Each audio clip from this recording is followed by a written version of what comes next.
Welcome back, farmers. Today I want to tell you about all of the plants I'm starting for fall. It's late July, tomorrow is August 1st, so I think now is a great time to start things like carrots, brassicas, things that can handle frost up until winter.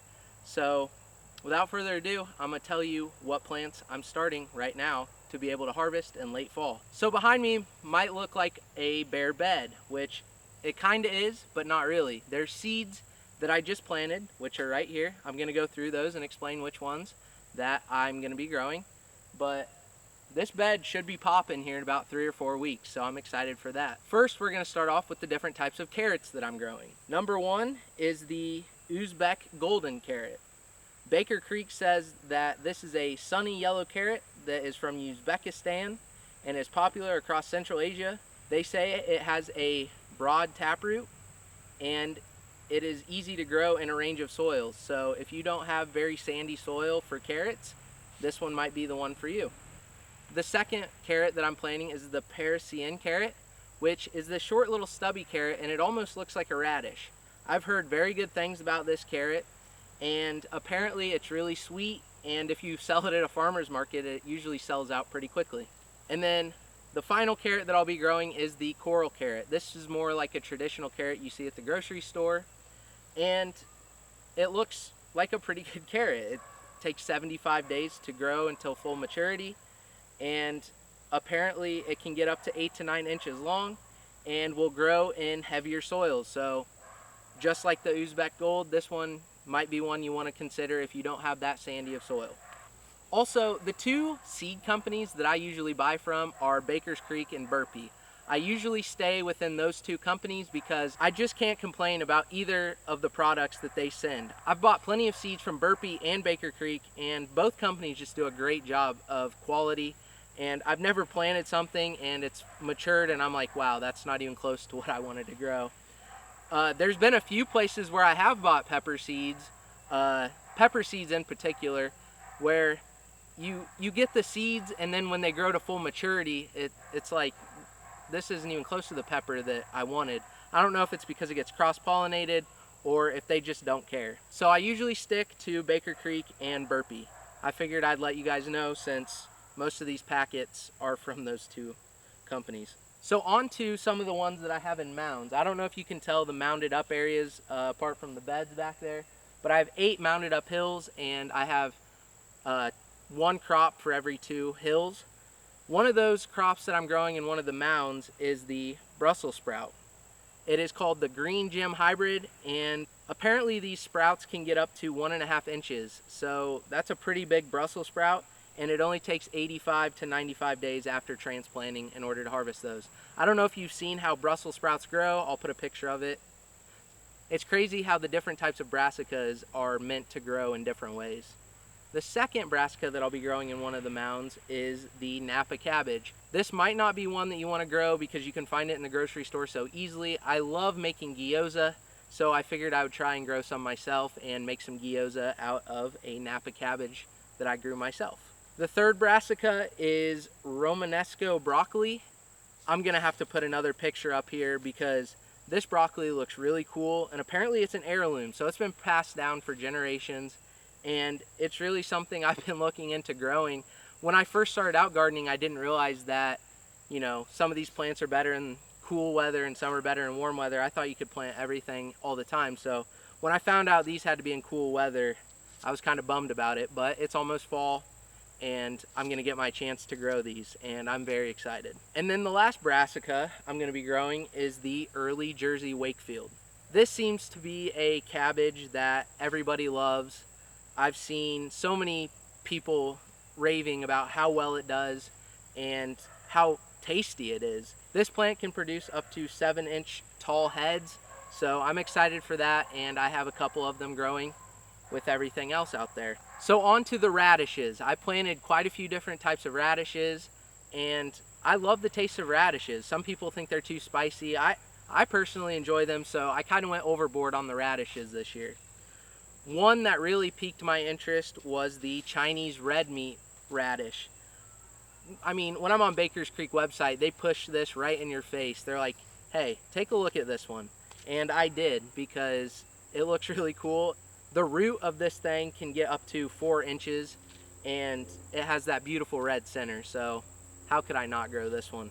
The next radish I'll be growing is the cherry bell radish.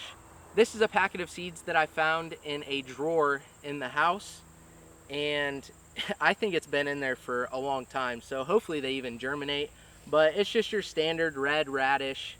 Looks pretty cool. I bought this packet also from Baker's Creek, but it doesn't have the cool picture on it like the other ones. All this is an 18-day radish. I'll put a picture up right now. So that's what the 18-day radish looks like. It really only takes 18 days before you can harvest it. So I'm pretty excited about that, and hopefully we can get one here in the next 2-3 weeks. The next radish that I'm growing is the round black Spanish radish, and this one, pretty interesting. I have not seen a radish that looks like this, and I think it will be something that'll be really cool when I finally do get to harvest it. Hopefully it tastes just like every other radish, which I think it does. They can get up to 5 inches. Apparently they do really well if you try and store them for the winter. So I'm excited about this one. And then in this far right bed, in this far right bed, I am growing a combination of Kholrabi, which is another brassica that has been bred for its roots. And Kholrabi's always been interesting to me, and I'm glad that I'm able to grow it now as the temperature starts to get cooler. And then the last thing that I planted in this bed is the Crosby Egyptian beet.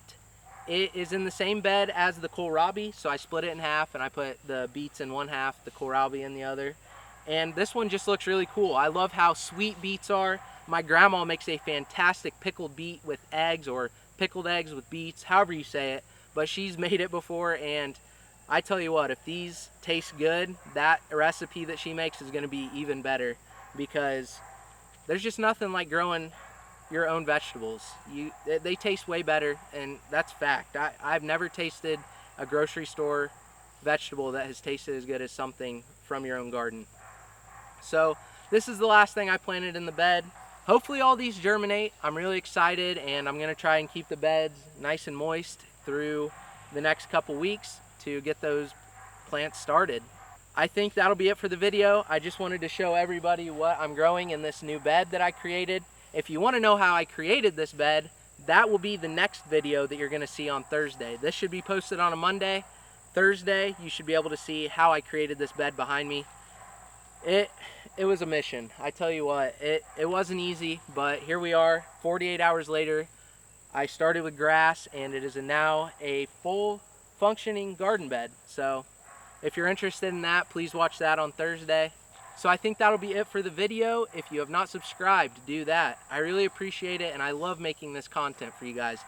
I don't think I would be spending a whole day out here, 12, 14 hours preparing this bed if it wasn't for YouTube and TikTok. I love these two platforms, and without them, I don't think I'd be doing this as much as I am right now. You guys really motivate me to keep growing things and trying new vegetables every single season. I have so many different ones over in my summer bed right now, and I just love sharing what I'm doing with you guys. It's very rewarding to me, and I hope you enjoy the content as well. So with that being said, if you aren't following me on TikTok, do that. And if you're not following me on Instagram, do that. If you're not following me on Instagram, you should do that, because if you DM me on Instagram, I will send you the P.O. box to where you can get free pepper seeds.